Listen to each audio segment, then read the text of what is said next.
yang menjadi pasien IMF sekarang ini sudah 96 negara. Menunjukkan bahwa situasi dunia sekarang ini betul-betul pada situasi yang sangat sulit. Banyak APBN kita, APBD kita yang berpotensi tidak optimal. Kenapa saya juga sering cek ke lapangan, turun ke bawah. Saya ingin pastikan bahwa apa yang kita programkan itu sampai betul ke rakyat, sampai ke masyarakat. Jika tidak dilihat, dipelototi satu-satu, dipelototi, kita turun ke bawah, itu saja masih ada yang bablas. Apalagi tidak. Presiden Joko Widodo tampaknya meluapkan kekecewaannya saat menghadiri Rapat Koordinasi Nasional Pengawasan Intern 2023 kali ini. Presiden awalnya menekankan produktivitas kinerja karena hal ini dipengaruhi oleh situasi dunia yang saat ini sedang tidak menentu alias sulit. Sebagai gambarannya betapa sulitnya keadaan ekonomi dunia saat ini, ada sekitar 96 negara yang menjadi pasien IMF. Sekali lagi, ini menandakan kondisi global saat ini lebih buruk daripada tahun 1998. Namun sebenarnya kita harus bersyukur Indonesia tidak terjebak pada kondisi ekonomi yang seperti di Eropa sekarang. Kemudian Presiden Joko Widodo menyampaikan, untuk menuju Indonesia Emas perlu gebrakan baru dalam bekerja, sehingga dana dari pusat bisa dimanfaatkan secara maksimal, atau dengan kata lain, kita harus membuang cara kerja lama dan lebih fokus pada orientasi hasil. Saat di Jepang, di Hiroshima, di G7 kemarin saya bertemu dengan Managing Director-nya IMF, Ibu Kristalina Georgieva. Beliau menyampaikan, yang menjadi pasien IMF sekarang ini sudah 96 negara. 96 negara. Dulu 98 hanya berapa sih? 10 aja nggak ada geger semuanya. 96 negara. Menunjukkan bahwa situasi dunia sekarang ini betul-betul pada situasi yang sangat sulit. Di Eropa,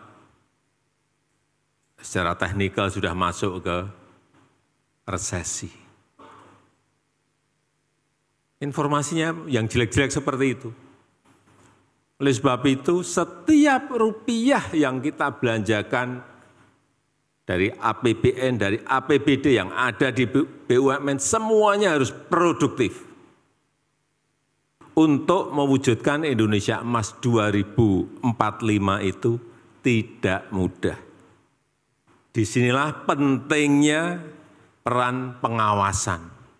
Peran pengawasan sangat penting. Kenapa saya juga sering cek ke lapangan, turun ke bawah. Saya ingin pastikan bahwa apa yang kita programkan itu sampai betul ke rakyat, sampai ke masyarakat. Karena memang kita lemah di sisi itu. Jika tidak diawasi, hati-hati.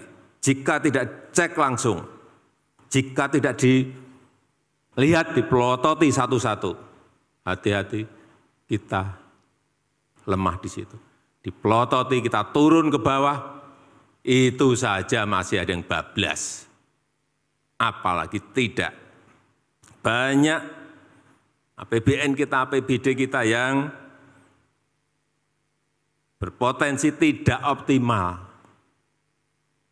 Di cara penganggarannya saja sudah banyak yang nggak benar. Contoh, ada anggaran stunting. 10 miliar. Coba cek, lihat betul. Untuk apa 10 miliar itu? Jangan membayangkan nanti ini dibelikan telur, dibelikan susu, dibelikan protein, diberikan sayuran, 10 miliar. Coba dilihat detail. Saya baru saja minggu yang lalu, saya cek.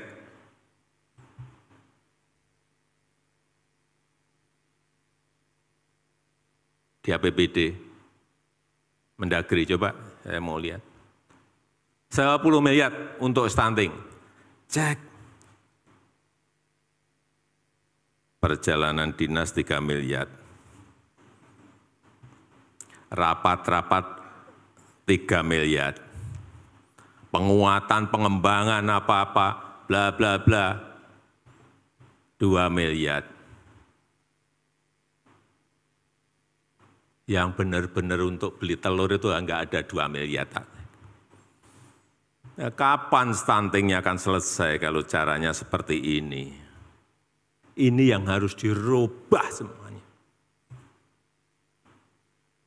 Kalau 10 miliar itu anggarannya, mestinya yang untuk lain-lainnya itu 2 miliar. Yang 8 miliar itu ya untuk langsung telur, ikan, daging, sayur, berikan ke yang stunting. Konkretnya kira-kira seperti itu.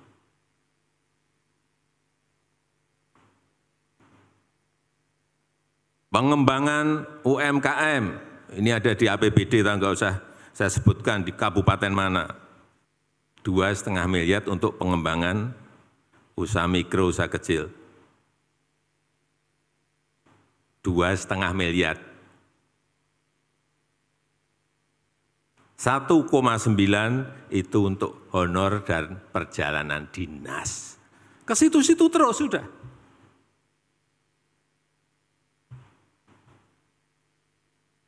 Itu nanti sisanya yang 0,6 miliar, yang 600 juta, itu nanti juga masih muter-muter aja.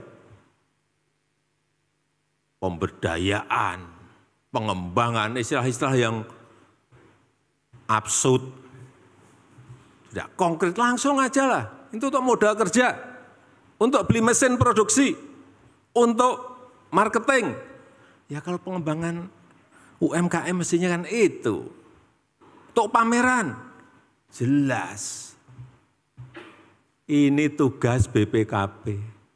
Bapak Ibu sekalian, tugas BPKP sekarang mulai harus orientasinya ke situ. Orientasi hasil, arahkan daerah, pusat, semuanya, BUMN, kementerian, lembaga, hal-hal yang konkret.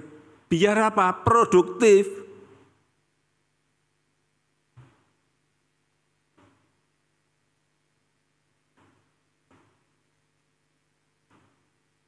Saya lihat lagi di sebuah kabupaten,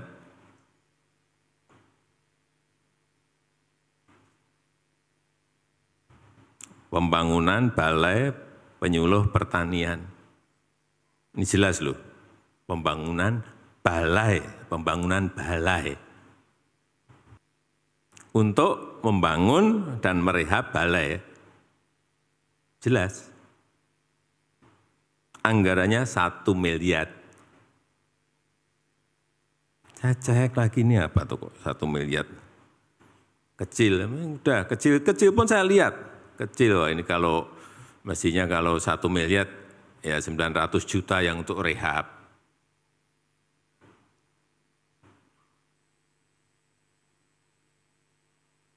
Mestinya.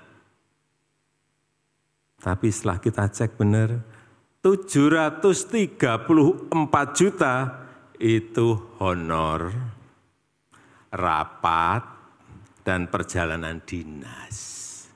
734. Artinya 80%. Ini udah nggak bisa lagi Bapak Ibu sekalian. Dan inilah tugas berat BPKP ada di sini.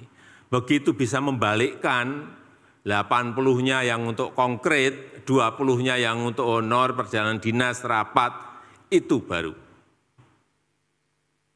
Anggaran APBN, anggaran APBD itu produktif.